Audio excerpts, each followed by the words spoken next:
Hello, my name is Sparky, or Ash, or whatever you may know me by. I am a member of the Crucible Sherpa subreddit community, and this is part 2 of the Fusion Rifle guide that I've been putting together.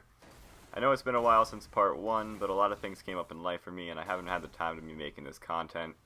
I'll talk about that at the end of the video, but I know most of you are here for the guide, so we'll get into that. This episode focuses on movement and its relationship to being a good Fusion Rifle wielder. In this background, you'll be seeing gameplay from a Rumble match on Bannerfall using a Thiessen FR4 and both a Hawksaw and a Fenela's Peril. You don't have to tell me about my Hawksaw shot, it's bad, I'm well aware of it already. Many people are already under the impression that movement makes a player better. Being able to be hard to hit and being able to get angles on opponents is crucial to any game. This applies to the Fusion Rifle playstyle as well.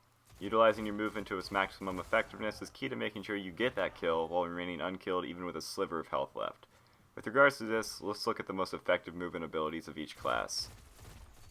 First, we're going to look at Warlocks. Warlocks are considered to be one of, if not the slowest class. However, utilizing Focus Burst allows you to gain some nice speed. Many call this technique the bunny hop, and it's utilized as such. When jumping, use your burst at the apex of your jump to have your burst propel you forward. Once you hit the ground, repeat your jump and the burst, and you should be moving at high speeds. Obviously, this movement will take time to work on. Give it some practice and you should be ready to go. Next, we're going to look at Titans. For Titans, using Titan skating is key. There are many videos of Titan skating out on the internet, and you should be able to find them pretty easily. I'm going to be the first to admit that I'm not the fastest out there, and you shouldn't be really looking at me for Titan things in general, but I do know how to skate for a little bit of my knowledge. However, the main component is using increased control. This helps you boost your speed, and utilizing a triple burst at the apex of your jump will propel your character at high speeds in a single direction. Using shoulder charge and Twilight Garrison can help you out in more of a lateral movement, but it can still be a helpful thing to know. Lastly, we're going to look at Hunters and their movement, and I know a lot of people already know about the movement of Hunters because a lot of people play Hunters, a lot of streamers play Hunters, and a lot of people watch that. A lot of people use Blink to cover that ground very quickly. You get 2 charges of Blink back to back to traverse some ground very quickly, and also you have the increased control, and also increased control with Bones of AO jumps that will maximize your speed as well. They're all pretty self-explanatory, but you can see them here on screen if you really don't know what they're talking about already.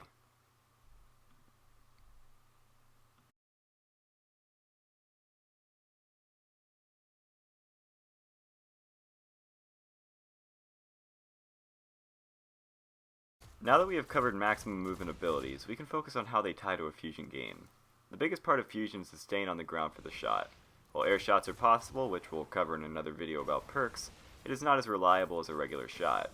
The reason we covered jumps is that they are very helpful for prepping a shot.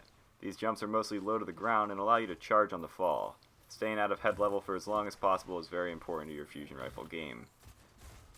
Many who watch me play will say that I'm a pretty floofy player when it comes down to competition. My goal is to not be at head level at all during the game. Many jumps and utilizing the charge on the fall, whether it be from Blink or Warlock jump, will help maintain an aerial game which keeps your shot effective. An example of a Blink shot can be seen here. Along with lots of jumping, a good fusion rifle user will utilize the slide mechanic as well. This is more important than any other secondary weapon since the spread is reduced from a crouch. Sliding induces a crouch state, and on a fusion rifle, you can slide in, be under head level, and be able to fire off a very tight burst at your opponent. Having this better spread while being hard to hit is so crucial to making these weapons effective, and is the most important part of a fusion rifle game. Slide shots can be described as follows. Slide and hit the charge right after, and while charging and sliding, zoom in and take your aim. It takes practice to be able to do this effectively, so do not be disheartened if you do not get it right the first time. Your primary and secondary choice are obviously going to affect how well you can move. I use a Mida for the most part. Obviously in the video I'm using a Fenela's Peril and a Hawksaw. But with the Mida you can skate around and have that mobility while also having that long range effectiveness that the Mida gives. Your secondary and primary choices are obviously going to affect your game a little bit, but they're all going to stick to the main principle of slide and jump. So to recap, movement is all about being fast and hard to hit, being able to mix your movement abilities into effective fusion rifling, and augmenting your shot with slide and crouch will help you be out of head level and be more effective as a player. Having quick mobility will also help you get into angles for your teammates, or if you're playing Rumble, just get an angle on an opponent for an easy kill. Fusion rifles aren't to be used at very, very long ranges, but still hitting your shots at those very, very long ranges, at least for 1 or 2 bolts, and finishing up with your primary isn't a bad thing either. Everything's going to rely on how you handle your shot, and movement is going to help you augment that with the crouch and slide, as previously said. That's going to be it for the guide section of this video. I would like to quickly talk about what I said earlier with not having really time to make this video. I was planning on having the guide out much earlier, at least 1 or 2 weeks after each other, so this is very, very late in that time span.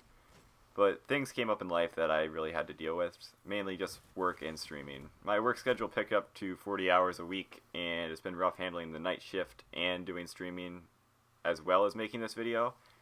I completely changed my stream. Many of you who watch at Sparky_1014, I would like to let you know that I'm now streaming under the name Ashravens. One of my wonderful friends offered to do some channel art for me, and I didn't want to pass that up, so we made the switch, and it's been going pretty well so far. So thank you all that supported it. We completely rebuilt the Twitch channel. Everybody that's come by and had a good time, thank you for having a good time, because I've been having a blast. With regards to the guide, part 3 should be up in about 3 weeks if life continues the way it is now, so be watching for that. I'd like to thank you guys for watching the video today, and have a fantastic day yourselves. Thank you for watching.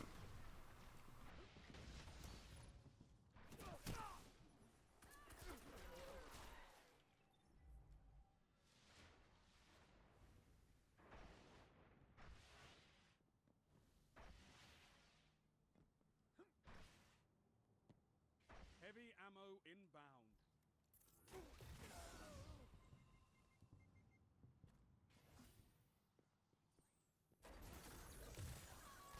You're in the lead. 5 minutes remaining. Heavy ammo available.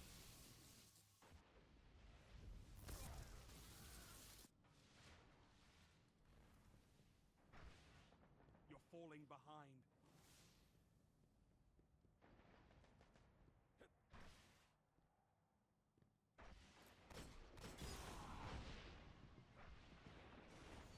Gained the lead.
30 seconds and counting.